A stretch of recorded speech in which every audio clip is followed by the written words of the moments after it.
Hello and warm welcome दोस्तों। आप सभी से एक ऑनेस्ट सवाल है, क्या आपने कभी पीटी 365 पढ़ा है? लेकिन एग्ज़ाम में क्वेश्चन आया और लगा ये तो पढ़ा था, पर ऐसा नहीं हुआ कि आपने वो सॉल्व नहीं कर पाया क्वेश्चन। अगर हाँ, कि अगर आपने सॉल्व वो क्वेश्चन नहीं कर पाया है तो ये सीरीज़ आपके लिए है। क्यों? क्योंकि अब हम सभी जानते हैं कि यूपीएससी प्रीलिम्स में अब फैक्ट्स नहीं पूछता बल्कि कॉन्सेप्ट और इंटरलिंकिंग अप्रोच के तरीके से वो काम करता है। और यही जगह है ज़्यादातर करंट अफेयर्स कंपाइलेशन फेल हो जाती है कि करंट अफेयर्स देती तो है पर उससे क्वेश्चन सॉल्व नहीं हो पाते। क्यों? क्योंकि हम पढ़ते हैं करंट अफेयर्स तो डायरेक्ट वो करंट पढ़े और आगे बढ़ गए, हम उससे स्टैटिक्स को लिंक नहीं कर पा रहे हैं। तो इसी मुद्दे को ध्यान में रख करके हम करंट अफेयर्स का ये डिस्कशन करेंगे, जिसपे क्या होगा कि पीटी 365 जो ये ईयरली मैगजीन है, इसमें केवल करंट अफेयर्स नहीं बल्कि ये करंट अफेयर्स तो रहेगा ही, साथ में हम बेसिक भी डिस्कस करेंगे। बेसिक डिस्कस करेंगे और सिर्फ इसको न्यूज़ की तरह नहीं देखेंगे बल्कि बेसिक कॉन्सेप्ट समझेंगे, फिर उसका माइंडसेट क्या है। अब माइंडसेट कैसे डेवलप करनी है कि जैसे अब क्या करेंगे, हम करंट पढ़ेंगे और उसी समय उसका जो बेसिक है वो भी रिवाइज कर लेंगे। उससे फ़ायदा क्या होगा कि हमें करंट तो पढ़ रहे हैं पर जो हमारा सबसे जो मोस्ट इंपॉर्टेंट सेगमेंट है, बेसिक जो मेन सोर्स होता है, वो हमारा रिवाइज हो गया। क्योंकि करंट से डायरेक्ट क्वेश्चन नहीं आता है, करंट में चर्चा में है तो उससे जो बेसिक कॉन्सेप्ट है, जो मेरा स्टैटिक पोर्शन है, वो बहुत ज़्यादा इंपॉर्टेंट हो जाता है। तो हम स्टैटिक पोर्शन को बार बार रिवाइज करेंगे और जो करंट में कुछ नया इनिशिएटिव रहेगा उसे हम देख लेंगे। इस सीरीज़ में, इस पीटी 365 की सीरीज़ में बेनिफिट क्या होगा कि जैसे मान लेते हैं हम अगर कोई भी कॉन्सेप्ट डिस्कस करेंगे तो उसकी बेसिक अगर डिस्कस करेंगे तो आपको समझने में तनिक भी दिक्कत नहीं होगा। अगर आपको पढ़ना भी हो तो आप इस लेक्चर को साथ में देखो और सामने अपना बुक रखो और फिर उसको आप पढ़ते चलो। तो इससे जब आप देख करके पढ़ोगे तो आपको तनिक भी समझने में दिक्कत नहीं होगी। ठीक है, अब हम करेंगे इसको कैसे। अब जैसे मान लीजिए कि ये हमारा पहला चैप्टर है बैंकिंग और मौद्रिक नीति। इसमें हम क्या करेंगे, ये बस एक लेक्चर में यही रिकॉर्ड करेंगे, चाहे वो 15 मिनट का हो, 20 मिनट का हो, चाहे वो 40 मिनट का हो। रीज़न क्या है कि जब अगर आप अपने स्टैटिक पोर्शन में बैंकिंग और मौद्रिक नीति पढ़ो तो आपका काम रहेगा बस इतना, आप ये लेक्चर देखो और करंट अफेयर्स उसी समय क्लियर कर लो। आपको अगला चाहे वो दूसरा टॉपिक या फिर चौथा टॉपिक कोई भी पढ़ने से पहले स्टैटिक पढ़ो और ये वाला पोर्शन उसी के साथ क्लियर कर लो। फिर दूसरा लेक्चर में हम ये करेंगे। क्यों? क्योंकि जब आप स्टैटिक का पोर्शन वित्त और कराधान यानी फाइनेंस और टैक्सेशन पढ़ो तो उसके साथ आपका ये करंट भी लेक्चर देख लो, ताकि बार बार जब एक ही लेक्चर में अगर सब रहेगा तो बार बार देखने में दिक्कत हो जाएगी। ठीक, तो हम स्टार्ट ऐसे ही करेंगे, चाहे वो 6, 7, 8 लेक्चर ही क्यों ना हो जाए, चाहे वो 15 मिनट का ही क्यों ना हो, पर वो एक टॉपिक को एक ही लेक्चर से स्टार्ट करेंगे। ठीक, तो इसमें लगभग कितने टॉपिक है, तो है इसमें 11 टॉपिक के समथिंग में है, 10-11 के समथिंग में। तो ये प्रायः 10 लेक्चर के करीब में ख़त्म होगी और 25 से 30 मिनट की एक लेक्चर होगी। वो मैं चाहता तो 1 घंटे, मतलब एक लेक्चर में ही ये 3 से 4 घंटे की एक पूरी प्लेलिस्ट हो जाती, पर उससे है कि रिवीजन में दिक्कत होगी और आपको फिर जो है वो स्टैटिक्स के साथ पढ़ने में दिक्कत होगा। तो ये सब ध्यान में रखते हुए हम एक एक लेक्चर, छोटे छोटे लेक्चर रिकॉर्ड करेंगे और टॉपिक वाइज हम इसको रिकॉर्ड करते चलेंगे। ठीक, अब आते हैं कॉन्सेप्ट पे हम कि इसमें क्या क्या कैसे कैसे डिस्कस है। तो ये रहा हमारा, पहले हम ये देखते हैं हमें पढ़ना क्या है। आज से जो हम स्टार्ट करेंगे उसमें हमारा बैंकिंग और मौद्रिक नीति यानी बैंकिंग एंड मॉनेटरी पॉलिसी, भारतीय रिजर्व बैंक के बारे में थोड़ा पढ़ेंगे। आरबीआई की मौद्रिक नीति क्या है, केंद्र सरकार को हस्तांतरणीय अधिशेष राशि जो अभी आरबीआई के संदर्भ में इसने क्या क्या इनिशिएटिव किया है अभी वो देखेंगे। भारत का विदेशी मुद्रा भंडार कितने हो गए हैं, रिजर्व बैंक एकीकृत ओम्बड्समैन योजना क्यों चर्चा में है ये देखेंगे। आरबीआई से संबंधित अन्य महत्वपूर्ण शब्दावलियाँ या कुछ पहले है जो अभी करंट में थी उसके बेस पर हम स्टैटिक्स रिवीजन करेंगे। एनबीएफसी के लिए स्व विनियामक संगठन ये चर्चा में क्यों है ये देखेंगे। एक राज्य एक क्षेत्रीय ग्रामीण बैंक क्यों अभी चर्चा में है, इसका स्टैटिक्स क्या है वो देखेंगे। स्मॉल फाइनेंस बैंक देखेंगे, लघु वित्त बैंकों यानी स्मॉल फाइनेंस बैंक के लिए प्राथमिकता क्षेत्रक ऋण यानी प्राइमरी सेक्टर लेंडिंग मानदंड अभी कितना बढ़ा है घटा है वो देखेंगे। सरफेसी अधिनियम देखेंगे 2002। फिर अन्य महत्वपूर्ण कुछ घटनाक्रम जो छोटे छोटे मुद्दे होते हैं वो देख करके और इस टॉपिक को हम खत्म करेंगे। तो अब चलते हैं अपने आज के टारगेट पे। बैंकिंग और मौद्रिक नीति, भारतीय रिजर्व बैंक के बारे में अब है कि आरबीआई की मौद्रिक नीति। अब मौद्रिक नीति, अब ये बेसिक दिया क्यों हुआ है ये पीटी 365 करंट अफेयर्स में, रीज़न ये है कि अगर हम कोई करंट पढ़े तो उससे पहले अगर उसका थोड़ा बेसिक जान लेंगे तो हमें करंट में जो अगर कुछ टर्म आएगी तो समझने में दिक्कत नहीं होगा। तो मॉनेटरी पॉलिसी क्या है, तो इसका उद्देश्य होता है, एक सेकेंड पेन चेंज कर लेते हैं, हाँ, इसका उद्देश्य जो होता है मूल्य स्थिरता सुनिश्चित करना, आर्थिक विकास को गति प्रदान करना। ठीक, अब मूल्य स्थिरता सुनिश्चित करने के लिए, आर्थिक विकास को गति प्रदान करने के लिए आरबीआई मॉनेटरी पॉलिसी के माध्यम से क्या क्या करती है, कौन कौन से उपकरण का यूज करती है वो अभी देखेंगे। तो इसमें अब इसको उपकरण को दो भागों में अगर हम बांटें तो पहला है मात्रात्मक उपकरण और दूसरा है गुणात्मक उपकरण। यानी मात्रात्मक उपकरण में क्या है कि ऋण की मात्रा की बात कर रहा है और इसमें ऋण की दिशा की बात हो रही है। ठीक, अब ऋण की मात्रा, ऋण की दिशा कैसे, क्या प्रोसेस है, वो आगे समझेंगे हम। तो मात्रात्मक उपकरण में जो है ये प्रत्यक्ष रूप से जो है अर्थव्यवस्था में समग्र मुद्रा आपूर्ति को प्रभावित करते हैं। यानी ये डायरेक्ट इम्पैक्ट डालता है कि अगर CRR बढ़ा दिए या फिर रेपो रेट बढ़ा दिए तो उसे मार्केट में क्या इम्पैक्ट पड़ेगा, नहीं पड़ेगा। तो अब इसका पहला जो टर्म है वो है रेपो रेट यानी ऋण दर, वह दर जिस पर RBI जो है वाणिज्यिक बैंकों को अल्पकालिक ऋण प्रदान करता है। ये शब्द ध्यान रखें, बैंकों को, ठीक, क्या है ये, बैंकों को अल्पकालिक ऋण प्रदान करता है। इसे मुख्य नीतिगत दर माना जाता है। ठीक, अब रेपो रेट क्या है, तो अब जैसे मान लेते हैं कि बैंक जो है, RBI जो है वो बैंक को इसमें वो ऋण देगा। बैंक इसके बदले में क्या करेगा, गवर्नमेंट सिक्योरिटी रखेगा कोलेट्रल के तौर पे, यानी संपार्श्विक यानी गारंटी के तौर पे, और फिर इसको कुछ ब्याज देगा। कितना देगा, रेपो रेट वो हो सकता है 5% हो, 5.25% अभी तय है, तो वो डिपेंड करता है RBI कितना तय करता है। तो इसमें ध्यान रखें RBI बैंकों को लोन देता है। दूसरा है हमारा reverse repo rate. Reverse repo rate में क्या है कि जो है RBI जो है बैंकों से वो लोन लेता है। क्यों, क्योंकि बैंकों के पास मान लेते हैं अधिशेष जमा आ गया, उसके पास जमा हो गया, सरप्लस हो गया, ज़्यादा हो गया, तो बैंक क्या करेगा, RBI को कुछ अपना अतिरिक्त जो है वो दे देगा। बैंक उसके बदले में है वो भी गारंटी देगी, गवर्नमेंट सिक्योरिटी देगी और कुछ ब्याज दरें देगी, वो कम होगी, वो 2.5%, 3%, 3.5%, कुछ भी हो सकती है। इसी के जगह पे आजकल यूज किया जाता है SDF, स्टैंडिंग डिपॉजिट फैसिलिटी, यानी अस्थाई जमा सुविधा यूज किया जाता है। वो आगे आएगा टर्म में, हम वो देखेंगे। ठीक, तीसरा है हमारा टर्म किसमें, तो मात्रात्मक उपकरण, यानी मॉनेटरी पॉलिसी में दो उपकरण हो गए, एक हो गया रेपो रेट, फिर दूसरा हो गया रिवर्स रेपो रेट। तो रेपो रेट में क्या है कि RBI बैंकों को देता है, रिवर्स रेपो रेट में क्या हो गया कि बैंकों से लेता है, कि बैंकों के पास जो अधिशेष है उसे ले लिया। तीसरा है हमारा नगद आरक्षित अनुपात, यानी कैश रिजर्व रेशियो की बात कर रहा है। कैश रिजर्व रेशियो क्या है, अब वो देखते हैं। निवल मांग और समय देयताएं, ये होता क्या है, तो net demand and time liabilities, यानी यह कुल देनदारी है। मतलब NDTL जो है बैंक का वह कुल देनदारी होता है जो बैंक को जनता व अन्य बैंकों को डिमांड और टाइम डिपॉजिट के रूप में चुकानी होती है। देयताएं का क्या मतलब होता है, चुकाना पड़ेगा, लाइबिलिटी है आपकी, क्योंकि आपको देना पड़ेगा। अब इसको हम अगर ब्रेक करके समझे तो एक होता है डिमांड लाइबिलिटी और एक होता है टाइम लाइबिलिटी। इसमें जो होता है सेविंग अकाउंट होता है, करेंट अकाउंट होता है, फिर डिमांड ड्राफ्ट्स पेबल होता है। इसमें क्या होता है कि ग्राहक जो है ये बहुत, इसकी तरलता ज़्यादा होती है, लचीला होता है। क्यों, क्योंकि इसमें ग्राहक जो है जब चाहे जमा कर सकता है और निकाल सकता है। इसमें कोई फिक्स डिपॉजिट नहीं होती है कि आप जमा कर दिए तो 4 साल तक रहेगा या 5 साल तक रहेगा, नहीं। ये सेविंग और करेंट अकाउंट प्राय होती है, इसमें जब चाहो आप जमा करो, जब चाहो आप निकाल सकते हो इसमें। लेकिन टाइम लाइबिलिटी में क्या होता है, समय देता है में कि एक फिक्स होती है कि मान लो फिक्स डिपॉजिट हो गई, आप दे दिए, जमा तो कर दिए, तो आप निकालोगे 4 साल के बाद ही। एक फिक्स डिपॉजिट हो गई, हो सकता है कि आप 5 साल के बाद निकालो। तो इसमें फिक्स डिपॉजिट और रीअकरिंग डिपॉजिट होती है कि निरंतर तो होती है लेकिन इसमें टाइम लगता है कि आप फिक्स समय के फिक्स मैच्योरिटी डेट पर ही आप निकाल सकते हो। तो अब जैसे मान लेते हैं डिमांड लाइबिलिटी, टाइम लाइबिलिटी हो गई, तो अब इसको नेट क्यों ऐड किया गया, तो अब नेट इसीलिए ऐड किया गया कि मान लेते हैं कि बैंक की जितनी भी लाइबिलिटी है कोई बैंक की, उसमें से क्या करेगा, वो एसेट अपनी घटा देगा। एसेट क्या घटा देगा, बैंक वो इंटर बैंक एसेट, मतलब मान लेते हैं ये किसी अन्य बैंक को लोन दिया हुआ है तो इसकी तो एसेट हो गई, तो वो घटा देता है। तो इसीलिए जो demand liability and time liability है, तो अपनी जितने भी देयताएं हैं उसमें से अगर बैंक घटा दी, एसेट घटा दिया, तो वही हो जाती है NDTL, यानी net demand time liabilities. Net मतलब शुद्ध या निवल। अब जैसे एग्जांपल के तौर पे समझते हैं कि मान लेते हैं आपका डिमांड लाइबिलिटी 100 है, टाइम लाइबिलिटी 200 है और एसेट आपकी 50 रुपये है, तो क्या करेंगे 100 प्लस 200 माइनस 50, तो आपका कितना हो गया, 300 में से 50 गया तो 250 हो गया।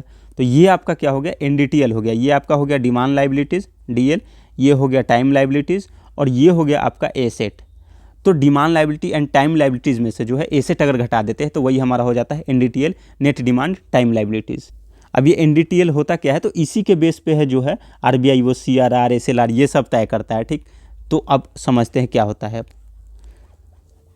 तो अब आते हैं हम कैश रिजर्व रेशियो पे। तो अब हम समझ गए कि NDTL क्या होता है, नेट डिमांड टाइम लाइबिलिटीज़ का वह अनिवार्य प्रतिशत। मान लेते हैं कि आपके पास 100 रुपये जमा आया, NDTL आपका 100 रुपये हो गया, या जैसे हम समझे थे कि 250 हो गए, 100 ही मानते हैं। NDTL आपका कितना है, 100 है। तो एक अनिवार्य प्रतिशत RBI डिसाइड करेगा कि आप 4% या 5% या 9%, 10%, जितना भी हो, आपको नगद के रूप में RBI के पास रखना पड़ेगा। क्या? तो मान लेते हैं आपका NDTL कितना है, 100 है। तो अब RBI डिसाइड करेगा एक बैंक को कि भाई आप इसका जो है मान लेते हैं कि 10% आप RBI के पास जमा कर दो। क्यों?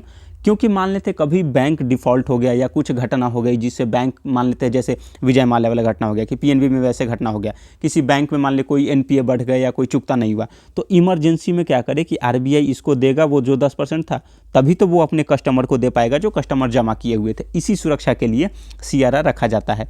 तो अब ये ध्यान देने योग्य बात है कि CRR कहाँ रखता है बैंक, RBI में, पर RBI इसके बदले में कोई भी इंटरेस्ट रेट ना देती है और ना ही गवर्नमेंट सिक्योरिटी देती है। तो ये यही कह रहा है कि जो है नगद के रूप में RBI के पास रखना पड़ता है और इस राशि पर कोई ब्याज नहीं मिलता है। ध्यान रखें, इस राशि पर कोई भी ब्याज नहीं मिलता है। CRR यदि बढ़ता है तो बैंकों की साख सृजन क्षमता कम हो जाती है। अब इसका क्या मतलब है? अब जैसे मान लेते हैं कि NDTL आपका कितना था, 100 रुपये था, ठीक। अब कह रहा है कि CRR मान लेते हैं आपने RBI में जमा कर दिया 10%, तो आपके पास 90 रुपये थे, तो आपने 90 रुपये क्या किया, मार्केट में आपने लोन दे दिया या फिर लोगों को लोन दिया। आगे करके आपने क्या किया, RBI ने कह दिया कि आप 12% CRR रखो। क्यों? क्योंकि आपकी क्रेडिट उतनी अच्छी नहीं है, हो सकता है आप में डिफ़ॉल्ट की क्षमता ज़्यादा है, तो अब उसके पास कितने पेमेंट बचे, 88 ही बचे, तो अब उसके पास कम पैसे बचे 88 लोगों में मार्केट में देने के लिए। इसीलिए कह रहा है कि उसकी साख सृजन क्षमता, अगर CRR जैसे ही बढ़ा तो उसका मतलब है कि उसकी साख सृजन क्षमता कम हो जाती है, ठीक। अब चौथा उपकरण जो है वो सांविधिक तरलता अनुपात, SLR, statutory liquidity ratio, NDTL का वह प्रतिशत, यानी ये भी क्या है, NDTL का वह प्रतिशत जिसे बैंकों को अपने पास तरल परिसंपत्तियों जैसे स्वर्ण, सरकारी प्रतिभूतियां या बॉन्ड के रूप में रखना अनिवार्य है। अब CRR SLR में अंतर क्या है कि CRR को RBI में जमा करना पड़ता है, ठीक, जबकि SLR जो है बैंक जो है अपने पास खुद रखता है। किस किस रूप में रखेगा, तो स्वर्ण में रखेगा, गवर्नमेंट सिक्योरिटी या बॉन्ड के रूप में, यानी तरल परिसंपत्तियों के रूप में रखे। जब नीड पड़े तो वो क्या करे, उसको मार्केट में सप्लाई करके और उससे जो है मुद्रा की प्राप्ति कर सकता है वो। इसीलिए SLR जब बढ़ेगा, अब मान लेते हैं कि RBI ने डिसाइड कर दिया कि 100 रुपये आपका NDTL है, उसमें से SLR जो रहेगा आपका कोटा वो रहेगा 18%। 18% तो है ही, मान लेते हैं कि 20% कर दिया वो, तो इससे क्या है, निजी क्षेत्र को ऋण देने योग्य निधि कम हो जाएगी। तो अब मान लेते 100 में से अगर 20% ये हो गया तो कितना बचा, 80। तो 80, अब पहले अगर मान लेते SLR कितना था, अगर 18 था तो आपके पास कितना था, 82, तो इसमें ज़्यादा लोन जाता था, अब 80 से आपके कम लोन जा रहा है, तो निजी क्षेत्र को ऋण देने योग्य निधि की कमी हो जाएगी। तो ऑब्वियसली बात है कि SLR या CRR ज़्यादा होगा तो आपके पास पैसे की कमी हो जाएगी, तो आप लोन ज़्यादा नहीं दे पाओगे। तो ये रहा हमारा मात्रात्मक उपकरण। जो प्रमुख उपकरण को हम दो भागों में बांटे थे, एक मात्रात्मक उपकरण और दूसरा गुणात्मक था। मात्रात्मक में हमने रेपो रेट देखा, रिवर्स रेपो रेट देखा, CRR देखा, SLR देखा। ये जो उपकरण है ये मेन है, बाकी और सब भी है, वो आगे देखते रहेंगे जब जब आएगा तो। अब गुणात्मक उपकरण यानी ऋण की दिशा की बात करता है, तो ये तो डायरेक्ट रूप से वो होता है, ये विशिष्ट क्षेत्रों में वो इनडायरेक्टली होता है। कैसे होता है, जैसे देखिए, अब नैतिक अनुनयन की बात कर रहा है कि रिजर्व बैंक द्वारा वाणिज्य बैंकों को, यानी जो बैंक होते हैं कमर्शियल बैंक, उनको नीतिगत निर्देशों के अनुपालन हेतु राजी करना और परामर्श देना। यद्यपि यह बाध्यकारी नहीं है तथापि अत्यंत प्रभावी होता है। अब आप कुछ कर रहे हो, गलत कर रहे हो, सही कर रहे हो, उसके लिए आपको बस वो बात सजेस्ट देगा, नैतिक एक तरीके से आदेश देगा कि आप ऐसे करो, ऐसे नहीं करो, ठीक। ये क्या था, जबकि मात्रात्मक में कि अगर आपके पास ज़्यादा, आप मान लेते क्रेडिट आपका ख़राब है तो CRR बढ़ा देगा, तो इससे आपको डायरेक्ट इम्पैक्ट पड़ेगा। पर ये सजेस्ट करता है कि आप ऐसे ऐसे करो, उसमें डायरेक्शन कोई नहीं है, डायरेक्ट नहीं है कोई, तो बाध्यकारी नहीं होता है, ध्यान रखें। फिर भी अगर RBI कहेगा तो ऑब्वियसली अत्यंत प्रभावी होगा ही। अब जैसे मान लो कि SBI को कह दिया कि भाई आप अपना CRR बढ़ाओ क्योंकि आपका वो चीज़ें गड़बड़ हो रही है, तो जितने भी उससे लोन लेने वाले होंगे या फिर उसमें जमा करने वाले होंगे उसमें ट्रस्ट का इश्यू होगा। क्यों? क्योंकि RBI ने कह दिया कि ये बैंक अच्छा नहीं है, इसकी बैंक की थोड़ी क्रेडिट गड़बड़ है, तो फिर तो ये हो जाएगी। सीमांत आवश्यकता यानी मार्जिनल्स नीड क्या है, तो ऋण से मूल्य। अब जैसे कह रहा है कि LTV यानी लोन टू वैल्यू अनुपात में बदलाव करना। अब LTV क्या होता है, लोन टू वैल्यू क्या होता है, यानी लोन टू वैल्यू का मतलब है कि किसी एसेट जैसे में घर, सोना, ज़मीन की कुल कीमत के मुकाबले बैंक कितना लोन दे रहा है। अब जैसे मान लेते हैं कि आप गए होम लोन लेने के लिए और आपके होम लोन लेंगे तो आप होम की सर्टिफिकेट दोगे घर की, तो आपके घर की मान लेते हैं कीमत है 50 लाख, ठीक। तो बैंक क्या करेगा, आपको 40 लाख लोन दे रहा है, कीमत तो है 50 लाख, पर दे रहा है आपका लोन का, उसके वैल्यू कितना लगा रहा है, तो 40 लाख लगा रहा है और बाकी 10 लाख आप खुद से लगाओ। तो वही कह रहा है कि लोन टू वैल्यू, मान लेते हैं कि आपने गोल्ड बेचना है, गोल्ड पे लोन लेना है, तो गोल्ड की कीमत है आपका 40 लाख, पर वो आपको देगा कितना, तो 30 लाख ही दे रहा है। तो मतलब कि आपकी जितनी वैल्यू है उससे वो कम पे, उसकी वैल्यू से कम पे वो आपको लोन देगा, बराबर में नहीं देगा वो। तो यही होता है लोन टू वैल्यू। ऐसा करता क्यों है बैंक, ताकि रिस्क कंट्रोल होता है। अब मान लेते हैं आप अगर डिफ़ॉल्ट कर गए, 50 घर है 50 लाख और आपने 50 लाख आपको दे दिया, आप डिफ़ॉल्ट कर गए, तो फिर उसको नुकसान हो जाएगा। तो वो 10 लाख जो मान लेते हैं बचा लिया, कि 50 लाख में से आपको 40 ही लोन दिया, तो वो 10 लाख जो है अगर आप डिफ़ॉल्ट भी कर गए तो आपके पास, उसके पास 10 लाख का एक वैल्यू रहेगा। जैसे CRR कैसे है कि मान लेते हैं 100 में से अगर कोई कुछ अगर डिफ़ॉल्ट कर गए तो फिर भी 9-10% तो रहेगा ही, जितना CRR तय रहेगा। उसी तरीके से उसके पास 10 लाख तो रहेगा कि आपकी वसूली के लिए डिफ़ॉल्ट होने पर थोड़ा सेफ्टी प्रदान करता है। तो लोन टू वैल्यू कौन तय करता है, तो वही कौन तय करेगा, तो RBI ही तय करेगा। जैसे गुणात्मक उपकरण में नैतिक अनुनयन और सीमांत आवश्यकता में RBI ही करेगा। तो यही कह रहा है कि लोन टू वैल्यू अनुपात में बदलाव करना, उच्च मार्जिन संपार्श्विक पर कम ऋण राशि, यही कह रहा है कि उच्च मार्जिन होता है। यदि मान लेते हैं कि गारंटी जो कोलेटरल आप दे रहे हैं उस पर कम ऋण की राशि प्रदान करता है। इसका उपयोग जो है मुख्य रूप से सट्टेबाजी की गतिविधियों को नियंत्रित करने के लिए किया जाता है। ठीक, इसका मतलब है कि आप अपना कोई संपत्ति ऐसा बेच दो और उससे जितना पैसा आपको लग रहा था कि 50 लाख मिलनी चाहिए, उसके बदले आपको 40 लाख ही मिलेगा। तो आपको रहेगा कि भाई मेरी संपत्ति रखी हुई है, तो हम क्या करेंगे, उस संपत्ति को बाद में मुझे लेना है, क्योंकि उससे कम वैल्यू मिले। अगर ज़्यादा वैल्यू, बराबर वैल्यू मिल गए तो आप छोड़ दोगे, सट्टेबाजी कर दोगे कि छोड़ो यार, कौन, मेरे को तो पैसे मिल गए। तो इसी वजह से ये कम वैल्यू दिया जाता है। ठीक, बाकी ध्यान रखें कि वही रिस्क वाला मामला बैंक का, कि भाई जो रिस्क, बैंक ज़्यादा रिस्क नहीं लेगा। प्रत्यक्ष कार्रवाई क्या करता है, RBI की दिशा निर्देश का उल्लंघन करने वाले बैंकों पर जुर्माना, प्रतिबंध या सस्तियाँ आरोपित करता है, यानी पेनल्टी आरोपित करता है। जैसे कोई जुर्माना भर दिया, प्रतिबंध लगा दिया, तो ये सब आरोपित कर देता है। तो ये प्रत्यक्ष कार्रवाई हो गया। तो हमने समझा कि अभी मात्रात्मक उपकरण और गुणात्मक उपकरण, इन दोनों में इसके उपकरण समझ गए, मात्रात्मक और गुणात्मक के भी समझ गए। अब आते हैं इसके करंट के टॉपिक पे कि करंट का मामला क्या चल रहा है।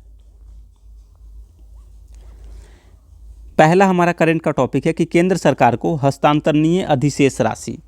अब केंद्र सरकार को हस्तांतरणीय अधिशेष राशि क्या हुआ है, तो RBI द्वारा केंद्र सरकार को कुछ सरप्लस दिया गया है। अब वो क्या है, पढ़ते हैं, पढ़ते पढ़ते इसकी मीनिंग समझ में आएगी। RBI ने 2024-25 के लिए 2.69 लाख करोड़ रुपए, यानी 2.69 लाख करोड़ रुपए का अधिशेष जो है केंद्र सरकार को हस्तांतरित किया है। इस हस्तांतरणीय अधिशेष का निर्धारण केंद्रीय बोर्ड द्वारा अनुमोदित संशोधित आर्थिक पूंजी फ्रेमवर्क के आधार पर किया गया है। अब आर्थिक पूंजी फ्रेमवर्क क्या होता है, ये आगे दिया हुआ है, वो समझेंगे। अब आप समझो कि ये अधिशेष क्या होता है। तो अधिशेष समझने के लिए हमें उसका स्रोत समझना पड़ेगा।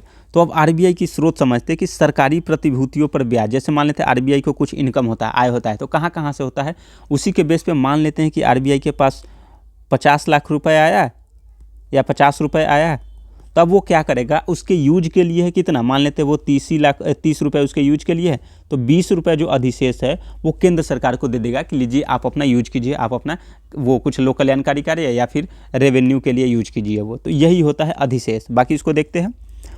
अब RBI की आय की बात करें तो सरकारी प्रतिभूतियों पर ब्याज की वसूली से आय। अब जैसे मान लेते हैं गवर्नमेंट सिक्योरिटी जारी करता है तो उस पर जो ब्याज की वसूली होती है उससे प्राप्त आय।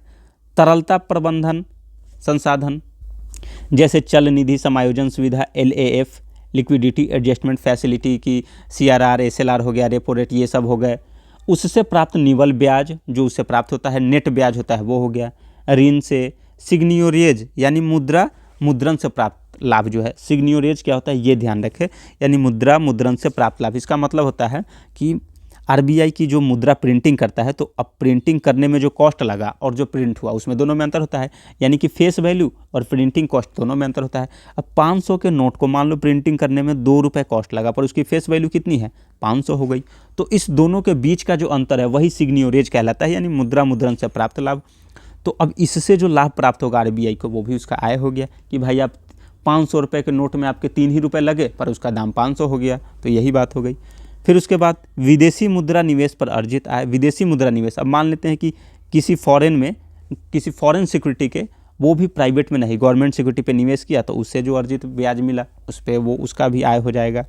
तो ये सब आरबीआई की आय का प्रमुख स्रोत है। अब इन सभी आयों से जो आरबीआई को पेमेंट प्राप्त होता है तो वो अपना लिमिट के लिए जितना उसको नीड है खर्चा रख करके बाकी जितने हैं अधिशेष एक सरप्लस जो होता है वो केंद्र को, सेंटर को हस्तांतरित कर देता है वो। ठीक, अब आर्थिक पूंजीगत फ्रेमवर्क क्या है इसके बारे में समझते हैं। इसकी उत्पत्ति जो है इकोनॉमिक कैपिटल फ्रेमवर्क में बीमल जालान समिति, ये ध्यान रखें बीमल जालान समिति बहुत इंपॉर्टेंट है, की सिफारिशों के आधार पर आरबीआई द्वारा 2019 में अपनाया गया था। क्या?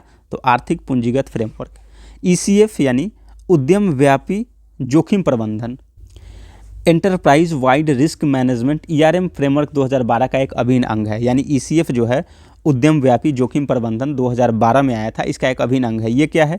तो ये किसी कंपनी के कितना जोखिम हो सकता है, जो गवर्नमेंट सिक्योरिटी नहीं हो सकता है, आप समझो उद्यम व्यापी जोखिम प्रबंधन, जोखिम का मैनेजमेंट करता है। तो इसे आप अगर तोड़ करके पढ़ोगे तो इसका मीनिंग सीधा सीधा निकल जाएगा। तो ये 2012 में आया था, उसी का एक अभिन्न अंग है।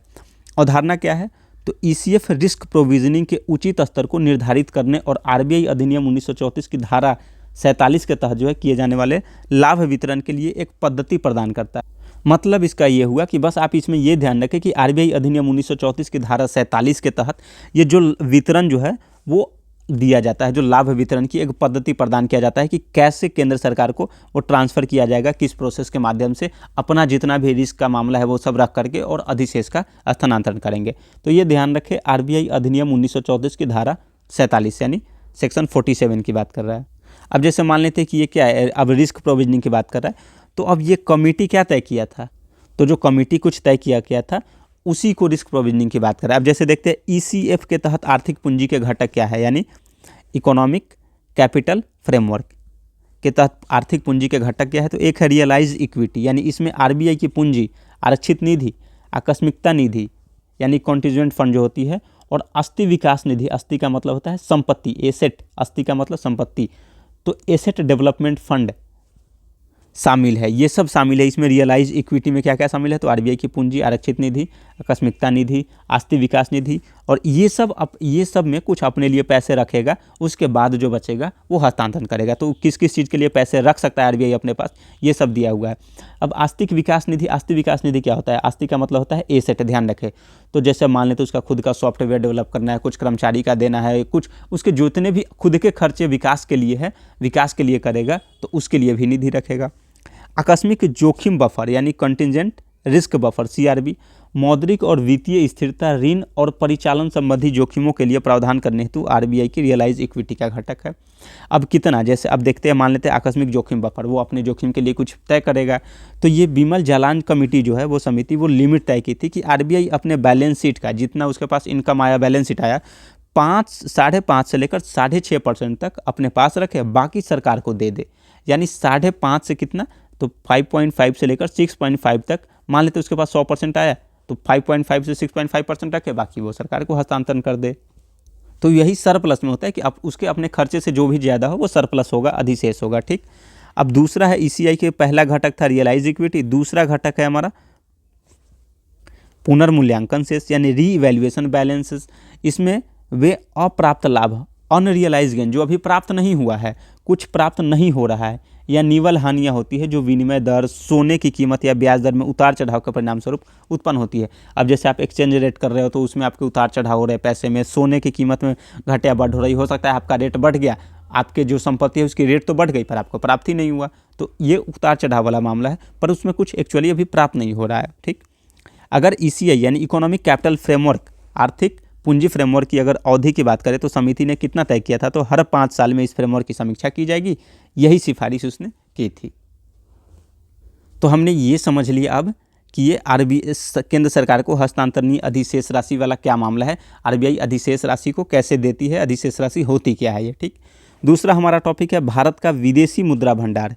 ठीक, विदेशी मुद्रा भंडार, अब वो क्या है, इंडिया फॉरेक्स रिजर्व, ये देखते हैं, सुर्खियों में क्यों है अभी चर्चा में। तो विदेशी मुद्रा भंडार पर भारतीय रिजर्व बैंक यानी आरबीआई के नवीनतम डेटा के अनुसार जो है भारत का स्वर्ण भंडार यानी गोल्ड रिजर्व 102.3 बिलियन डॉलर का हो गया है, यानी गोल्ड रिजर्व बहुत ज़्यादा बढ़ गया है। अब गोल्ड रिजर्व बढ़ने का कारण क्या है? तो यही, जैसे अभी रेसिप्रोकल टैरिफ सब लग रहे थे कि अमेरिका यूएसए द्वारा भारत पे 50% टैरिफ लगाना, तो उसे डॉलर का खतरा हो जाता कि मान लेते डॉलर जब वो मार्केट से ख़त्म होता या फिर उसकी कुछ ऐसी प्रॉब्लम आती तो फॉरेक्स रिजर्व रिस्क हो जाता है। इसीलिए सबसे सेफ चीज़ क्या है, गोल्ड है। तो इसीलिए आरबीआई ने क्या किया, और सब मुद्राओं की बजाय गोल्ड की वैल्यू, गोल्ड ज़्यादा रखना स्टार्ट कर दिया। इसीलिए इतना ज़्यादा भी खरीदा है कि 102.3 बिलियन डॉलर का उसका मूल्य हो गया है। अन्य संबंधित तथ्य की इसमें बात करें तो इस वजह से जो है भारत के विदेशी मुद्रा भंडार में स्वर्ण का हिस्सा लगभग 15% हो गया, ये ध्यान रखें। अभी मान लेते हैं 100% अगर भारत का फॉरेक्स है जिसमें बहुत सारे अन्य घटक होते हैं, उसमें से जो है स्वर्ण का हिस्सा जो है 15% हो गया है, जबकि एक दशक पहले यह कितना था, लगभग 7% था। आरबीआई भारत में विदेशी मुद्रा फॉरेक्स का प्रबंधन करने वाला मुख्य प्राधिकरण है, यानी आरबीआई जो है फॉरेक्स का प्रबंधन करने वाला मुख्य अथॉरिटी वही है। अब फॉरेक्स, अब ये पढ़े उससे पहले हम देखते हैं कि फॉरेक्स का मामला क्या है, या वही क्लियर करते हैं कि स्वर्ण भंडार क्यों बढ़ रहा है। तो मुद्रा भंडारण में विविधता लाने के लिए, अब जैसे देखिए आरबीआई स्वर्ण भंडार इसलिए बढ़ा रहा है ताकि मुद्रा भंडारण में विविधता लाए। विदेशी मुद्रा परिसंपत्ति स्रोत में विविधता लाई जा रही है। विदेशी मुद्रा परिसंपत्ति, जो विदेशों की मुद्रा परिसंपत्ति है, उस स्रोत में विविधता लाई जा रही है और अमेरिकी डॉलर पर निर्भरता को कम किया जा रहा है। ये सारे प्रयास डी डॉलराइजेशन की दिशा में कदम है ये, ठीक। जोखिम को कम करने के लिए दूसरा पॉइंट है, इसमें मुद्रा की विनिमय दर में अस्थिरता और उसकी वजह से विदेशी मुद्रा भंडार के मूल्य में उतार चढ़ाव के जोखिम से बचने में मदद मिलेगी। अब जैसे मान लेते हैं कि रुपए का वैल्यू कम है बढ़े या फिर डॉलर का वैल्यू कम है बढ़े, उससे फ़र्क ही नहीं पड़ेगा। क्यों? क्योंकि अब गोल्ड, तो गोल्ड का प्रायः बढ़ता ही रहता है। तो विदेशी मुद्रा भंडार के मूल्य में उतार चढ़ाव के जोखिम से बचने में मदद मिलेगी। मुद्रास्फीति से निपटने में सहायक, स्वर्ण भंडार को मुद्रास्फीति की स्थिति में संकट से बचाव के रूप में जमा किया जाता है। इससे भारत के विदेशी मुद्रा भंडार की क्रय शक्ति कम नहीं होगी। क्यों? अब जैसे रुपए का वही मूल्य ह्रास हुआ, कम हुआ, ज़्यादा हुआ, उससे फ़र्क नहीं भाई। अगर रुपए का मूल्य ह्रास कम हो गया, मुद्रास्फीति ज़्यादा हो गया, पर गोल्ड रहेगा तो गोल्ड का हमेशा प्राइस बढ़ते रहता है। विदेशी मुद्रा भंडार में स्वर्ण का हिस्सा बढ़ाने से जुड़े कुछ जोखिम है। अब जोखिम क्या है? तो ये नाम मात्र का जोखिम है, पर यह जोखिम यह है कि कम तरलता या कम आपूर्ति, यानी आपूर्ति कम होने से स्वर्ण को नकदी में बदलने की प्रक्रिया धीमी और महंगी हो जाती है। कि अगर सोने की आपूर्ति कम हो जाएगी, सोने की आपूर्ति मीन्स नहीं, वो मनी की जैसे मुद्रा की आपूर्ति अगर कम होने से, तो स्वर्ण को नकदी में बदलने की प्रक्रिया धीमी और महंगी होगी। ऑब्वियसली बात है। शून्य रिटर्न मिलना, यानी जमा स्वर्ण पर कोई ब्याज नहीं मिलता। ऑब्वियसली बात है, अगर आपने कहीं दूसरे देश में फॉरेक्स के तौर पे जो है जैसे डॉलर में निवेश कर दिया या सिक्योरिटी में, वो भी आपकी फॉरेक्स में हो जाएगी, तो उस पर तो ब्याज मिलता है, पर इसमें मुद्रा जमा करने पर ब्याज मिलता है। वही जैसे मुद्रा जमा किए तो ब्याज मिला, पर जमा स्वर्ण में कोई ब्याज नहीं मिलता है। भंडारण और सुरक्षा की अधिक लागत है। अब भंडारण और उसकी सेफ्टी का मामला तो होता ही है ये सब। अब जैसे देखिए, अब भारत के विदेशी मुद्रा भंडार के घटक क्या है? तो भारत के विदेशी मुद्रा भंडार में क्या क्या शामिल होता है? तो विदेशी मुद्रा परिसंपत्ति, फॉरेन करेंसी एसेट हो गया, जैसे में अमेरिकी डॉलर हो गया, यूरो, पाउंड स्टर्लिंग, ऑस्ट्रेलियाई डॉलर, जापानी येन जैसी मुद्राओं में रख सकते हैं आप। आरबीआई के पास स्वर्ण भंडार हो गया। स्वर्ण भंडार क्या है हमने अभी समझ लिया। अंतर्राष्ट्रीय मुद्रा कोष के पास भंडारण। अब जैसे आरबीआई के घटक जो है विदेशी मुद्रा भंडार में 3 घटक होते हैं। पहला, विदेशी मुद्रा परिसंपत्ति में आप रख सकते हैं और स्वर्ण भंडार में रख सकते हैं, और आईएमएफ के पास भंडारण में है, वो भी आपकी फॉरेक्स रिजर्व में ही काउंट होगा। अब उसमें 2 आते हैं। पहला क्या है? तो विशेष आहरण अधिकार यानी स्पेशल ड्रॉविंग राइट्स एसडीआर, और दूसरा है रिजर्व ट्रेंच पोजीशन यानी आरटीपी। अब क्या होता है विशेष आहरण अधिकार, वो देखते हैं। यह आईएमएफ द्वारा सृजित ब्याज अर्जन वाली आरक्षित परिसंपत्ति है। यह सदस्य देशों की आरक्षित परिसंपत्ति के पूरक का कार्य करती है। इसका मतलब समझेंगे कि कैसे क्या है। उससे पहले हम ये देखते हैं रिजर्व ट्रेंच पोजीशन, यानी यह सदस्य देशों के कोटा और आईएमएफ के पास उस सदस्य देश की मुद्रा की होल्डिंग के बीच का अंतर है। इस कठोर शर्तों के बिना निकाला जा सकता है। यानी किसे? तो अगर रिजर्व ट्रेंच अगर पोजीशन की बात करें, अब हम समझते हैं इसे, जैसे मान लेते हैं ये इंडिया, अपने ही देश की एग्जांपल लेकर समझते हैं, और आईएमएफ। अब जैसे आईएमएफ के जितने भी सदस्य जो मेंबर हैं, मेंबर बनने के लिए इनको कुछ जो है अपना कोटा के लिए रखना पड़ेगा, उनमें कुछ संसाधन रखने पड़ेंगे, उनकी अपनी संपत्ति रखनी पड़ेगी। तो मान लेते हैं कि इसने 100 अपने संसाधन रखना है इसको, ठीक। तो 100 में से जो है 25 रखेगा आरटीपी के रूप में, आरटीपी। अब ये संसाधन का मतलब आप मान लो कोटा, ठीक। तो अब इसने 100 में से 25% जो है आरटीपी के रूप में रखेगा, रिजर्व ट्रेंच पोजीशन, और जो 75% होगा वो रखेगा अपने इंडियन रुपी में, यानी नॉर्मल रुपी में, इंडियन रुपी में, ठीक।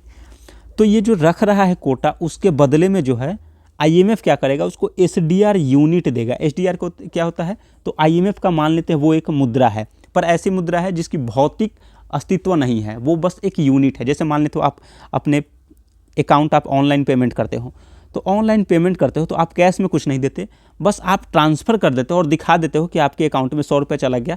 अब वो क्या गया, यूनिट गया, पैसे गया, क्या आपको थोड़ी ना पता है, वो तो बस चला गया कि हाँ 100 रुपये है। वो ऑनलाइन हो रहा है, उसका कोई भौतिक संपत्ति नहीं है। वही अगर आप कैश में देते तो उसका भौतिक अस्तित्व होता है। तो उसी तरीके से SDR जो है एक यूनिट के तरीके से मान लेते हैं, ये कोई करेंसी मुद्रा कुछ नहीं होता है ये।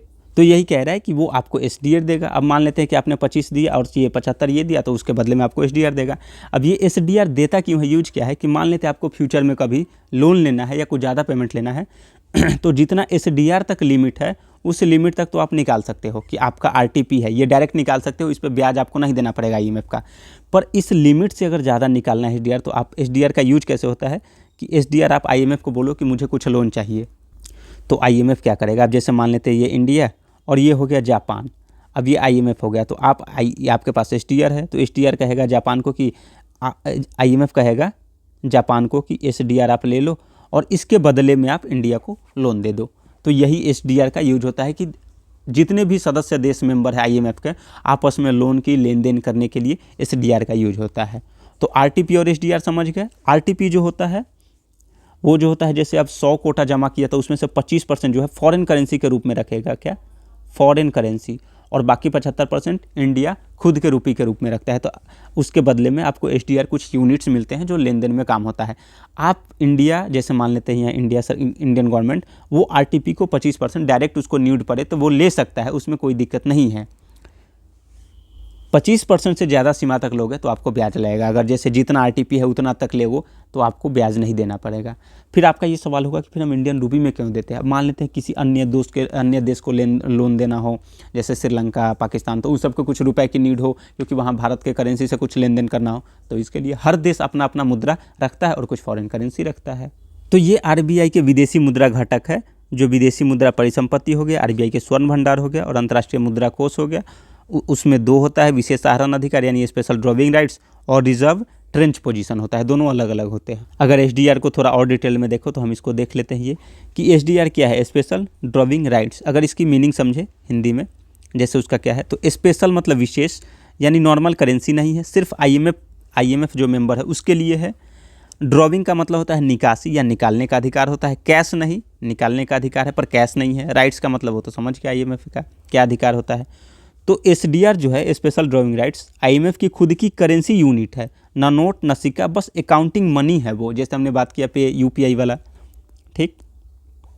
अब जैसे SDR का अगर सिंपल मीनिंग समझे तो वर्चुअल करेंसी जिसे देश आपस में लेन देन करते हैं।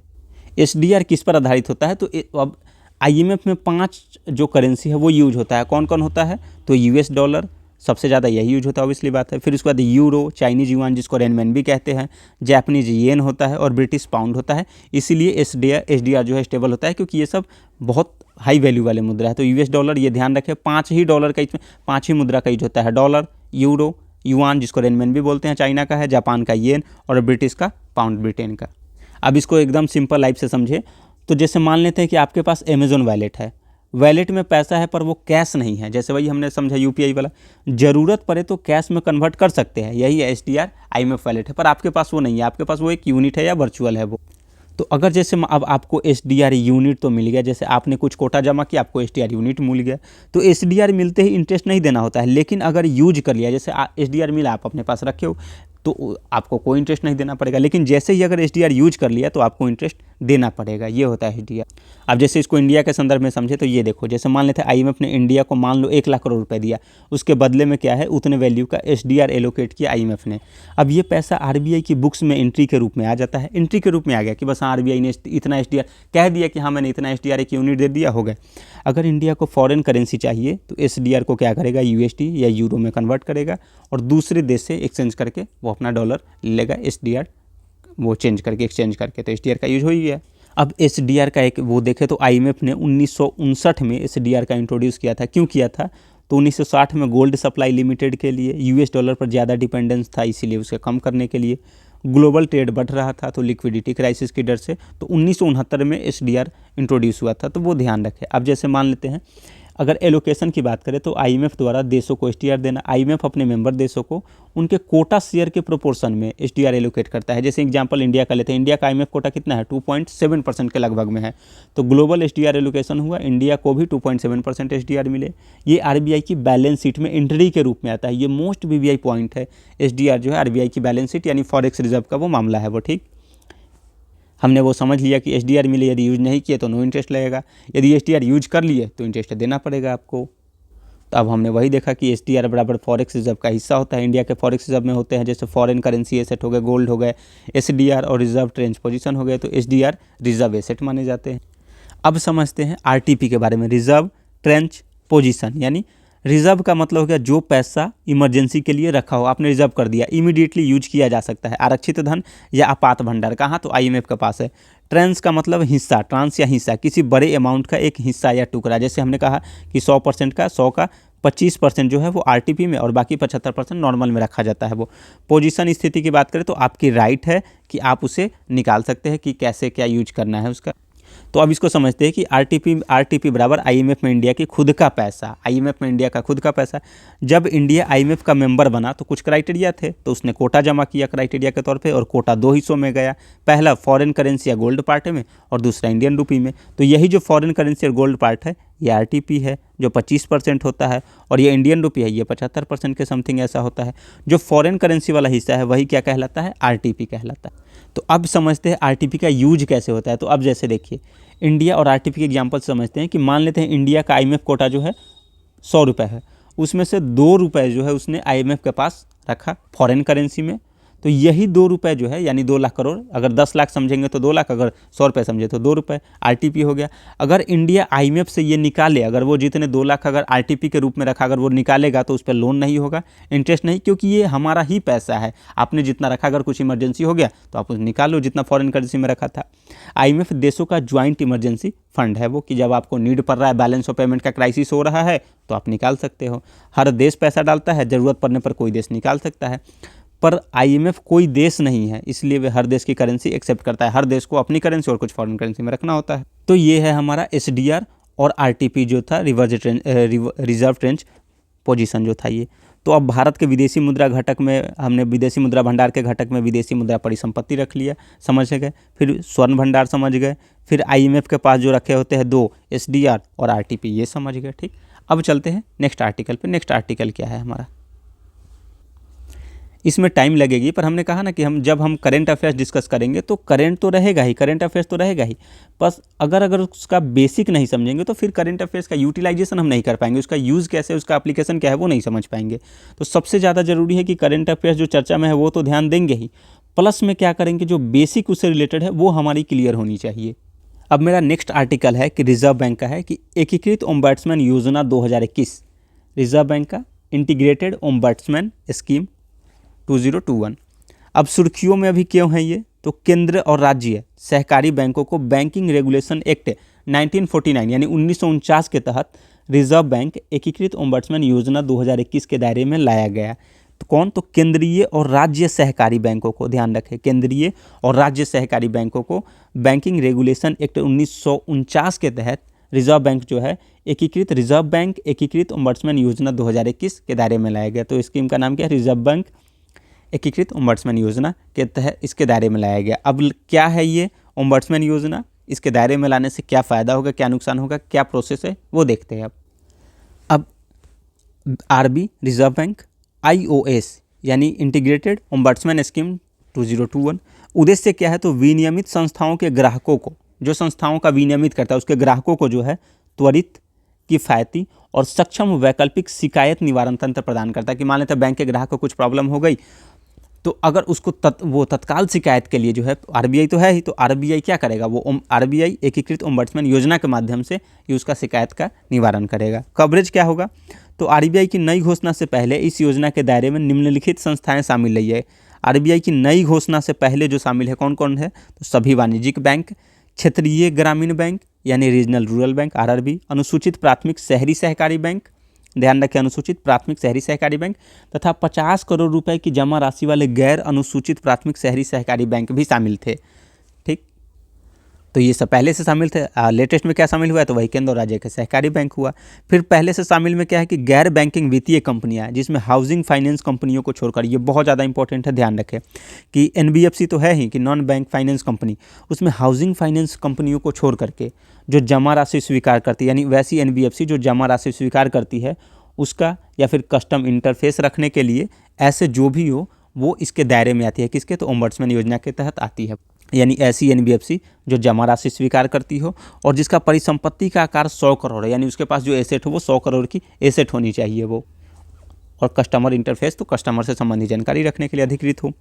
सभी सिस्टम पार्टिसिपेंट्स, इसमें भुगतान और निपटान प्रणाली अधिनियम 2007 के तहत जो है भुगतान प्रणाली में भाग लेने वाले सिस्टम प्रोवाइडर शामिल है, यानी जो भी पेमेंट जो भुगतान करने वाले प्रणाली है वो सब इसमें शामिल है। कौन, तो भुगतान और निपटान प्रणाली अधिनियम 2007। ये याद रखें कि कोई भी ऐसा जो भुगतान प्रणाली में भाग लेते हैं वो भी शामिल है, चाहे भुगतान बैंक हो, ये सब वगैरह भी है। क्रेडिट इन्फॉर्मेशन कंपनी यानी सीआईसी, जो किसी ग्राहक की वो डाटा तैयार करके बैंकों को देती है कि इसकी क्रेडिट अच्छी है या नहीं, जैसे सिविल स्कोर वगैरह, ये सब तैयार करना। यह योजना आरबीआई की निम्नलिखित 3 ओम्बड्समैन योजनाओं का एकीकरण है। ये 3 योजनाओं को एकीकृत करती है। कौन है पहला, तो पहला जो है बैंकिंग ओम्बड्समैन योजना 2006, फिर गैर बैंकिंग वित्तीय कंपनियों के लिए ओम्बड्समैन योजना 2018 में था ये। तो बैंकिंग ओम्बड्समैन योजना 2006 को भी शामिल करता है और गैर बैंकिंग के लिए जो 2018 में था उसको भी, और डिजिटल लेन देन के लिए ओम्बड्समैन योजना 2019 में था। इन तीनों को एकीकृत करके एक ही रिजर्व बैंक ओम्बड्समैन योजना बना दिया 2021। यह योजना जो है एक देश एक ओम्बड्समैन, यानी एक देश में एक ओम्बड्समैन, जैसे एक देश एक चुनाव, वैसे ही के सिद्धांत पर आधारित है। इसका मतलब है कि आरबीआई द्वारा विनियमित अलग अलग क्षेत्रकों की संस्थाओं के लिए अलग अलग शिकायत निवारण प्रणाली अब नहीं रहेगी, एक ही रहेगी वो। अब इसकी शक्ति की बात करें तो ओम्बड्समैन जो है 20 लाख रुपए तक का मुआवजा का आदेश दे सकता है। कि मान लेते हैं अगर उसके पास कोई ग्राहक गया या कोई जो पीड़ित व्यक्ति है वो गया, अब बैंक के खिलाफ शिकायत किया, अब बैंक को अगर दोषी पाया जाता है तो कहेगा कि बैंक को निर्देश देगा कि आप 20 लाख रुपए तक का मुआवजा दो। अब ये बढ़ करके 30 लाख रुपए हो गया, ये ध्यान रखें।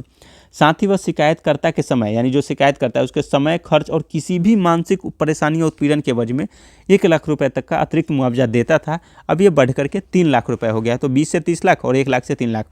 यदि मान लेते आप शिकायत करने गए तो आपका जो खर्च लगा, कोई मानसिक परेशानी हुई, कोई जो भी आपके खर्च लगे, वो सब लेकर के आपको 3 लाख रुपए तक का भुगतान का आदेश भी बैंक को दे सकता है जो, ठीक।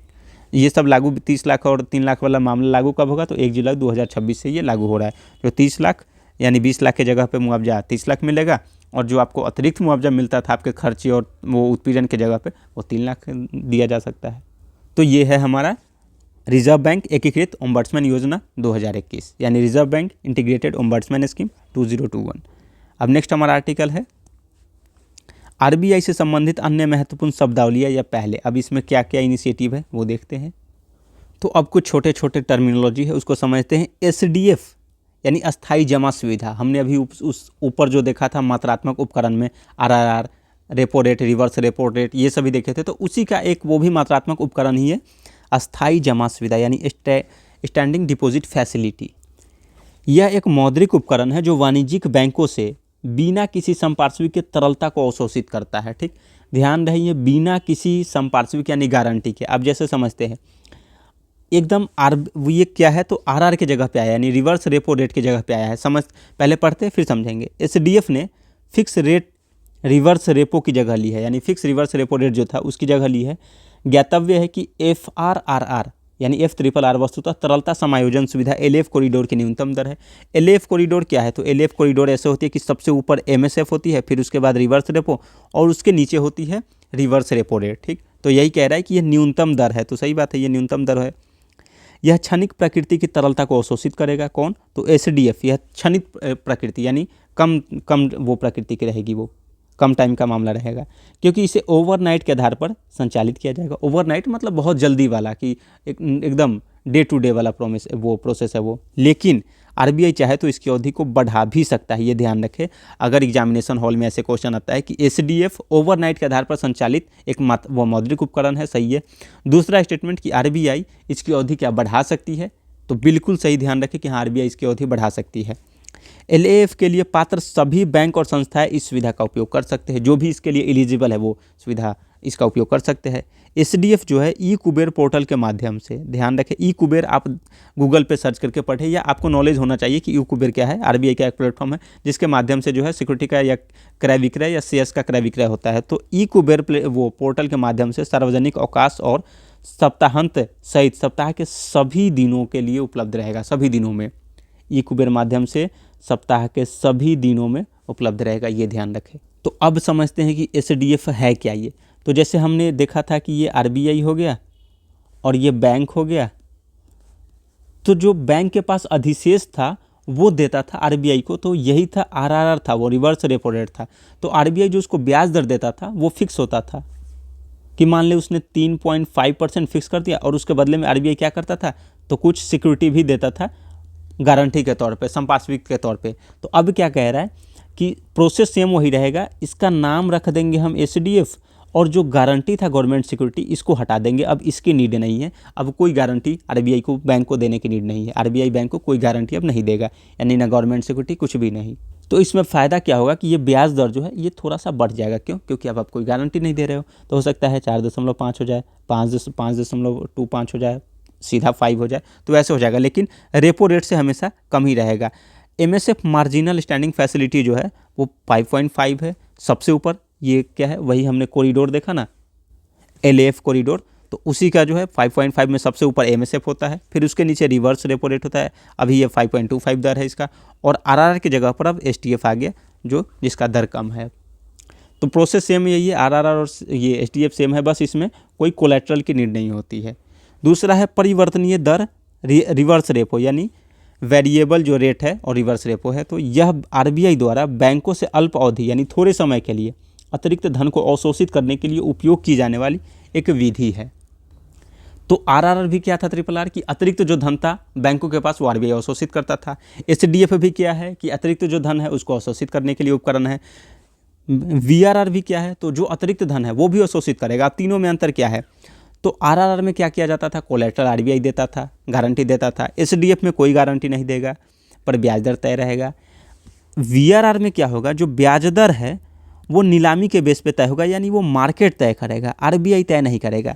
SDF में तो जो दर है ब्याज का वो RBI तय करेगा, लेकिन जो VRR में है वो ब्याज दर जो कौन करेगा, वो मार्केट तय करेगा। अब देखते हैं इसको क्या है। इसमें RBI बैंकों से कुछ समय के लिए पैसा लेता है और इसके बदले में उन्हें ब्याज देता है। इसमें परिवर्तनीय दर का अर्थ है कि ब्याज दर निश्चित नहीं होती है। कैसे, क्यों निश्चित नहीं होती है? क्योंकि इसका निर्धारण जो है बाजार के आधार पर किया जाता है। रिवर्स रेपो दर का निर्धारण RBI द्वारा किया जाता था। तो अब जैसे मान लेते हैं कि RBI ने कहा कि मुझे लोन चाहिए, बहुत सारे बैंक है वो कहेंगे कि मैं दूंगा, मैं इतने दर पे दूंगा, मैं इतने दर पे दूंगा, मैं इतने दर पे दूंगा। तो ये कह रहा है कि इसीलिए उसका जो ब्याज दर है वो निश्चित नहीं हो रहा है। बट इसमें दोनों में अंतर, एक और अंतर है कि SDF में या RRR में जो है RBI कहता है कि हम आपसे इतना ही अमाउंट लेंगे, ठीक, इतना अमाउंट नहीं, मतलब जितना अमाउंट है टोटल ले लेगा वो RBI। लेकिन जो है VRR में प्रायः ऐसा देखा जाता है कि अमाउंट फिक्स होता है, वो कहता है कि हम आपसे ज़्यादा अमाउंट ना लेकर के इतना अमाउंट लेंगे। मतलब आप एक बार फिर से समझो, VRR होता है कि जैसे मान लेते हैं अब बैंकों के पास जैसे PNB हो गया, SBI हो गया, 4-5 ऐसे बैंक हो गए जिसके पास अधिशेष हो गए। अब वो कहेगा कि हम RBI में जमा करेंगे, ये RBI। तो अब RBI कहेगा कि भाई मैं ब्याज दर तय नहीं करूंगा, तुम लोग नीलामी के बेस पे अपना खुद मार्केट के हिसाब से तय करो। तो ये सब अपने नीलामी करेंगे, उसके हिसाब से जो एक RBI को अच्छा लगेगा उसके बेस पे वो ले लेगा। अब वो उसमें भी ये कहेगा कि भाई मैं तुम्हारा पूरा अधिशेष नहीं लूँगा, मेरे को जितना मन करेगा उतना लूँगा, यानी कि एक अमाउंट वो फिक्स रहता है। तो SDF का हमने VRR का हमने समझा कि इसका अमाउंट प्रायः जो है वो फिक्स होता है, ध्यान रखें, बाकी उस सभी का फिक्स नहीं होता है। तीसरा है स्विच नीलामी, यानी स्विच ऑक्शन क्या होता है। तो इसकी शुरुआत जो है 2019 में RBI द्वारा भारत सरकार की ओर से शुरू की गई थी। उद्देश्य क्या है, तो अल्प अवधि प्रतिभूतियों को दीर्घ अवधि प्रतिभूतियों के साथ बदल करके लोन ऋण की परिपक्वता अवधि का प्रबंधन करना। अब जैसे मान लेते हैं कि RBI जैसे सरकार ने किसी कंपनी से, जैसे गवर्नमेंट हो गया, और किसी कंपनी से या मान लेते हैं RBI या कोई भी हो गया, उससे लोन लिया, तो वो अल्प अवधि का लोन ले लिया। अब उसके पोर्टफोलियो में वो चुकाएगा कि मान लेते उसका मैच्योरिटी डेट हो गया कि अब आपको लोन चुकाना पड़ेगा, आप अपना प्रतिभूति ब्याज लो। यानी अब लोन खरीदता कैसे, जैसे ये देखते हैं, जैसे ये गवर्नमेंट हो गया, अब ये कोई भी ये कंपनी हो गई, आरबीआई हो गई, ये क्या करेगा, इसको लोन देगा, ये सिक्योरिटी जारी करेगा। तो अल्पकालीन यानी शॉर्ट टर्म सिक्योरिटी जारी किया इसने, ठीक, शॉर्ट टर्म गवर्नमेंट सिक्योरिटी, और उसके बदले में फिर ब्याज भी दिया। अब एक टाइम आया कि भाई आपका टाइम पुर गया, कि आपने 1 साल के लिए लिया था, आपका टाइम पुर गया, तो अभी भी गवर्नमेंट को क्या है कि अभी चुकाने के लिए लोन नहीं है या उसको नीड है, तो वो ये क्या करेगा कि जो अपनी अल्प अवधि के ऋण है उसको जो है या क्या, ये जो शॉर्ट अवधि का था इसको खरीद लिया, और फिर क्या करिए, ये लॉन्ग टर्म की जो गवर्नमेंट सिक्योरिटी उसको सेल कर दिया। तो कुछ नहीं करता, ये अल्पावधि प्रतिभूतियों को खरीद लिया और दीर्घ अवधि प्रतिभूतियों जो लॉन्ग टर्म के लिए गवर्नमेंट सिक्योरिटी था कि अब 5 साल 10 साल के लिए, उसको सेल कर दिया, और लोन चुकाने में टाइम मिल गया, डेप्ट जो पोर्टफोलियो को उसको मैनेज करने में हेल्प मिल जाएगा। डेप्ट पोर्टफोलियो क्या होता है, तो मतलब सरकार अलग अलग जगह से जो विविधताओं से लोन लेती है, तो आपके पोर्टफोलियो यानी एक बास्केट में अलग अलग जगह से जो लोन आता है तो उसी को डेप्ट पोर्टफोलियो कहते हैं, यानी विविधता वाला लोन। तो यही है स्विच नीलामी, कि उसने अल्पकालिक से स्विच करके क्या कर लिया, दीर्घकालिक सिक्योरिटी में चेंज कर लिया। तो यही ध्यान रखें, शॉर्ट टर्म सिक्योरिटी जो था उसको चेंज करके लॉन्ग टर्म सिक्योरिटी में बदल लिया वो। ये प्रक्रिया जो है बाजार के भागीदारों द्वारा सोर्स सिक्योरिटीज़ यानी भारत सरकार को बेची जाती है, और साथ ही डेस्टिनेशन सिक्योरिटीज़ को उद्धृत मूल्यों पर जो उचित मूल्य है उस पर खरीदा जाता है। यह प्रक्रिया स्विच लेन देन मॉड्यूल के माध्यम से ई कुबेर पोर्टल पर संचालित होती है। ध्यान रखिए, ये भी ई कुबेर पोर्टल पे ही संचालित होता है। अब हमारा नेक्स्ट टर्म है सह ऋण मानदंड या को लेंडिंग नॉर्म्स। यानी को लेंडिंग नॉर्म्स क्या होता है, तो हाल ही में जो है आरबीआई ने बैंकों और गैर बैंकिंग वित्तीय कंपनियों यानी एनबीएफसी के बीच जो है को लेंडिंग व्यवस्था के लिए संशोधित दिशा निर्देश जारी किया। अब को लेंडिंग व्यवस्था क्या होता है कि एक बैंक किसी को उधार दे रहा हो, एक बैंक हो गया और किसी को उधार दे रहा हो, अब बहुत सारे 4-5 बैंक मिल करके उसको यानी कुछ समूह मिल करके उधार दे रहे हो, तो वो होता है को लेंडिंग नॉर्म्स, यानी बहुत सारे लोग तो को लेंडिंग से होता है। अब इसमें कुछ नॉर्म्स संशोधित किए, दिशा निर्देश की जारी किया है आरबीआई। वो क्या होता है, को लेंडिंग व्यवस्था के तहत विनियमित संस्थाएं यानी रेगुलेटरी जो होती है वो आपस में साझेदारी कर उधारकर्ताओं को ऋण प्रदान कर सकती है। अब इससे फ़ायदा क्या होता है, जैसे को लेंडर से, कि अब कोई एक बैंक दे रहा था तो उसका मान लो ये डिफ़ॉल्ट कर जाता तो उसको नुकसान ज़्यादा हो जाता है, पर इसमें क्या है कि अगर 4-5 लोगों ने मिलकर के दिया, अगर वो जोखिम भी हो गया, डिफ़ॉल्ट भी हो गया, तो ये जो रिस्क है वो बंट जाएगा सब में, ऐसे करके कम कम हो जाएगा लोगों में। अब जैसे 100 रुपये दिया तो 100 रुपये अगर कोई नुकसान कर गया तो गया, पर अगर 100 रुपये मिल के 5 लोगों ने दिया, 100 रुपये 5 लोगों ने मिलकर दिया तो 20-20 रुपये सब में बढ़ जाएंगे। तो यही होती है। अब विनियमित संस्थाएं जो है यानी रेगुलेटेड एंटिटीज़ जो है वे संस्थाएं हैं जो किसी संविधिक नियामक निकाय के अधीन कार्य करती है और जिन पर नियमों के पालन की बाध्यता होती है। तो विनियमित संस्थाएं तो सभी जानते हैं कि क्या होती है। संशोधित दिशा निर्देशों की मुख्य विशेषताएं देखें तो न्यूनतम हिस्सा। अब क्या संशोधित दिशा निर्देश जारी किया गया है, तो जो ये दिशा निर्देश जारी किया है वो मान लेते हैं अब विनियमित संस्था को क्या क्या पालन करना पड़ेगा, तो ऋण का न्यूनतम 10% हिस्सा अपने पास रखना पड़ेगा। अब जैसे मान लेते हैं कि आपको ऋण देना हो, इसको 3-4 लोगों को मिलकर, उसका 10% हिस्सा जो है अपने पास रखना पड़ेगा। दूसरा है प्राथमिक यानी पीएसएल का दर्जा। यदि ऋण पीएसएल मानदंडों में आता है यानी प्राइमरी सेक्टर लैंडिंग यानी कल्याणकारी योजना में, जैसे कुछ बैंक होते हैं, आरआरबी जो है अपने लोन का यानी ग्रामीण बैंक जो है अपने वो 100% लोन देना है तो 25% किसी अन्य को देगा, लेकिन 75% वो पीएसएल में देगा। जैसे किसान हो गए, छोटे छोटे उद्यमी हो गए, इन सभी के लिए आगे पीएसएल देखेंगे, वो भी क्या होता है वो भी समझेंगे। तो यदि पीएसएल मानदंडों में आता है तो हर ऋणदाता को लेंडिंग के तहत अपने हिस्से के लिए पीएसएल दर्जे का दावा कर सकता है। यानी मान लेते हैं कि इसने ऋण दिया और ये पीएसएल के तहत ऋण दे दिया, तो उसके तहत जो अगर गवर्नमेंट से या उससे अगर जो लाभ प्राप्त होगा तो उसके लिए वो दावा कर सकता है कि भाई मैंने पीएसएल क्षेत्र में ऋण दिया है, उससे जो हमें बेनिफिट मिलना चाहिए उसकी दावा वो कर सकता है। वो एक समान परिसंपत्ति वर्गीकरण प्रणाली, यानी एक समान परिसंपत्ति वर्गीकरण प्रणाली का मतलब है कि अब 4-5 बैंकों ने मिल करके दिया, अगर एक बैंक ने उसे एनपीए घोषित कर दिया तो दूसरा बैंक को भी उसे एनपीए घोषित करना पड़ेगा। ये सबका मानदंड सेम होना चाहिए। अब ऐसा नहीं कि एक ने कह दिया एनपीए है और दूसरा ने कह दिया कि नहीं मेरे लिए तो नॉर्मल है। तो यदि एक ऋणदाता किसी ऋण को गैर निष्पादित परिसंपत्ति के रूप में वर्गीकृत करता है तो अन्य सभी यानी सभी अन्य साझेदार ऋणदाताओं को भी उस ऋण को एनपीए वर्गीकृत करना होगा, यही कह रहा है। पेमेंट एग्रीगेटर्स दूसरा हमारा अगला टर्मिनोलॉजी है कि पेमेंट एग्रीगेटर्स क्या होता है। तो पेमेंट एग्रीगेटर्स का मतलब होता है, आप समझो सीधे कि मीडिएटर यानी बीच का वो मध्यस्थ समझ सकते हैं कि उपभोक्ता व व्यापारी के मध्य पेमेंट संभव बनाता है। जैसे बैंक हो गया, नॉन बैंक भी, ये सभी क्या है तो व्यापारी और उपभोक्ता के मध्य पेमेंट संभव बनाते हैं। दरअसल यह ग्राहकों द्वारा वस्तुओं, सेवाओं या निवेश उत्पादों की खरीद के लिए व्यापारियों के इंटरफेस यानी फिजिकल या वर्चुअल के माध्यम से पेमेंट के विभिन्न तरीकों जैसे credit card, debit card, UPI या वैलेट को एक ही प्लेटफॉर्म पर जोड़कर व्यापारी को देता है। यानी वही व्यापारी, अब जैसे ये हो गया पेमेंट एग्रीगेटर्स और ये हो गया ये जो कौन सा, ये हो गया कंज्यूमर्स और ये हो गया व्यापारी और उपभोक्ता के बीच। तो इन दोनों के बीच में ये क्या हो गया, पेमेंट एग्रीगेटर्स यानी मध्यस्थता हो गया। यह कंपनी अधिनियम 2013 के तहत कंपनी के रूप में पंजीकृत संस्था है।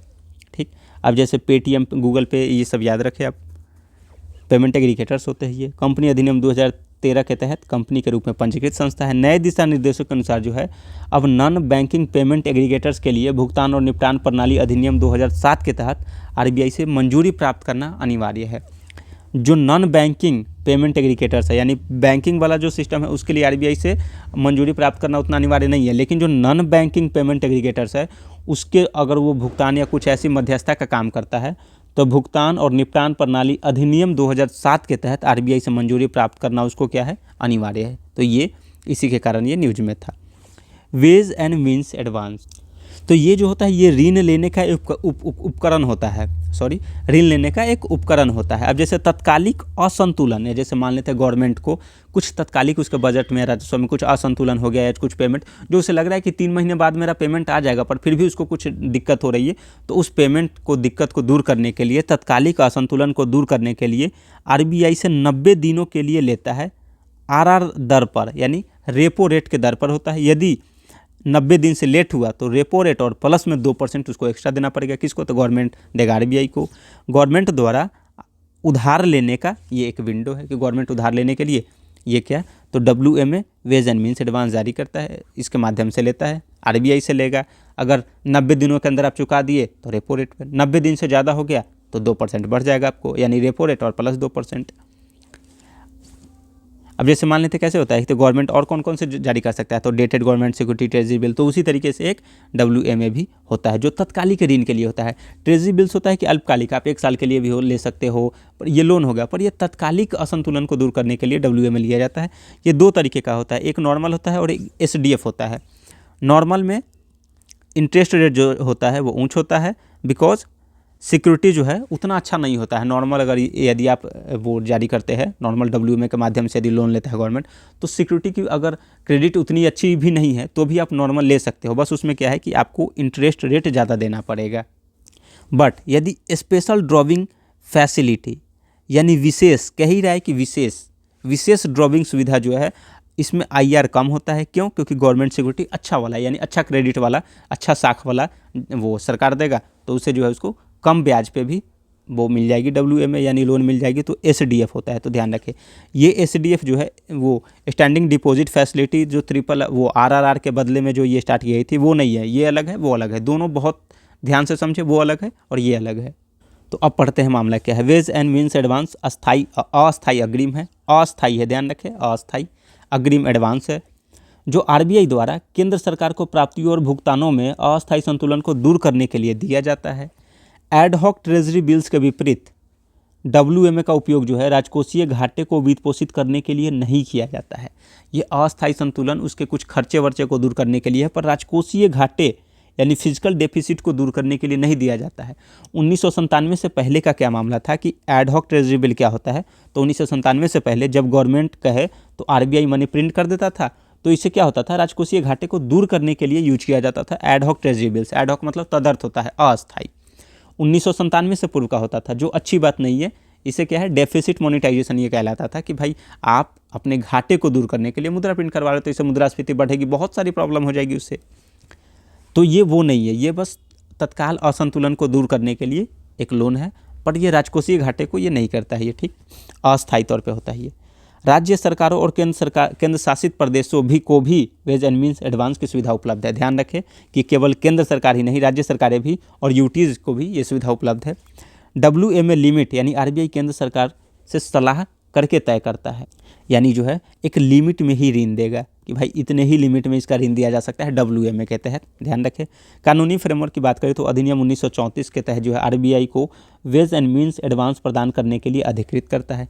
ब्याज दर की बात करें तो वेज एंड मीन्स एडवांस पर ब्याज दर आरबीआई की रेपो दर होती है। अगर 90 दिन से ज़्यादा हो गए तो वही हो जाती है, वो 2% बढ़ जाएगा। हालांकि ओवरड्राफ्ट यानी WMA की ऊपरी सीमा से अधिक एडवांस, यानी उसकी ऊपरी सीमा जितनी उसकी टाइम लिमिट है उससे ऊपर जाने पर ब्याज दर जो है रेपो दर से 2%, यानी अगर रेपो दर अगर 5% है तो 2% जोड़ दो तो 7% हो जाएगा आपका। अवधि क्या है, वेज एंड मीन्स एडवांस दिए जाने की तारीख 3 महीने के भीतर इसका पूरी तरह से भुगतान करना होता है, वही 3 महीने से ज़्यादा करोगे तो आपको वो हो जाएगी।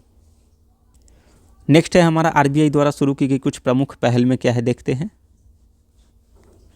यूनिफाइड लेंडिंग इंटरफेस, इसे डिजिटल पब्लिक इंफ्रास्ट्रक्चर के रूप में देखा जाता है। Unified lending interface, digital public infrastructure क्या होता है, तो गवर्नमेंट द्वारा विकसित, बट किसी भी निजी क्षेत्र भी उसमें सुधार कर सकता है, कुछ ऐड ऑन कर सकता है। जैसे मान लेते हैं कि डिजी लॉकर हो गया, अब सरकार द्वारा जारी किया है पर उसमें अच्छे करने के लिए वो ओपन सोर्स प्लेटफॉर्म है वो, तो उसी तरीके से हो गया। अब जैसे NPCI पेमेंट सिस्टम बनाया, पर गूगल पे, पेटीएम ये सब भी तो प्राइवेट सेक्टर के हैं, तो ये लोग यूज कर रहे हैं वो उसका। यह विभिन्न स्रोतों से डेटा एकत्र करेगा और इसे ऋणदाताओं को उपलब्ध कराएगा। यूनिफाइड लेंडिंग इंटरफेस क्या करेगा, तो विभिन्न स्रोतों से डेटा एकत्र करेगा। जैसे मान लेते हैं आपके लोन लेने वाले हो तो आपका डेटा एकत्र किया कि आपका सिबिल क्या है, आपका कैसे लोन लेगो तो चुकाओगे या नहीं चुकाओगे, कैसे, सारी जानकारी आपके बारे में करके फिर ये आपके ऋण चुकाने की क्षमता का मूल्यांकन करेगा और ये सब डेटा जो है वो बैंकों वगैरह को देगा। ये सब यानी ऋणदाताओं को उपलब्ध कराया जाएगा जो ऋण देने वाला होगा। ठीक, दूसरा है टर्मिनोलॉजी कुछ CBDC रिटेल सैंडबॉक्स, यानी CBDC central bank digital currency, यानी केंद्रीय बैंक की डिजिटल करेंसी है। रिटेल सैंडबॉक्स, रिटेल का क्या मतलब होता है, रिटेल का मतलब होता है खुदरा, तो कुछ लोगों के साथ परीक्षण करेगा। परीक्षण क्या करेगा आप समझते हैं, जैसे यह फिनटेक कंपनियों के लिए एक परीक्षण प्लेटफॉर्म है। क्या, तो CBDC रिटेल सैंडबॉक्स क्या है, परीक्षण प्लेटफॉर्म है जहां वे नई तकनीकी समाधान विकसित और परीक्षण कर सकती है। अब जैसे मान लेते हैं कि CBDC वो करेंसी लाए, तो कुछ लोगों के साथ पहले उसको एक्सपेरिमेंट करेंगे कि क्या ये सही हो रहा है नहीं हो रहा है, उसके बाद मास लेवल पे उसको यूज का जो है अलाउंस कर देंगे।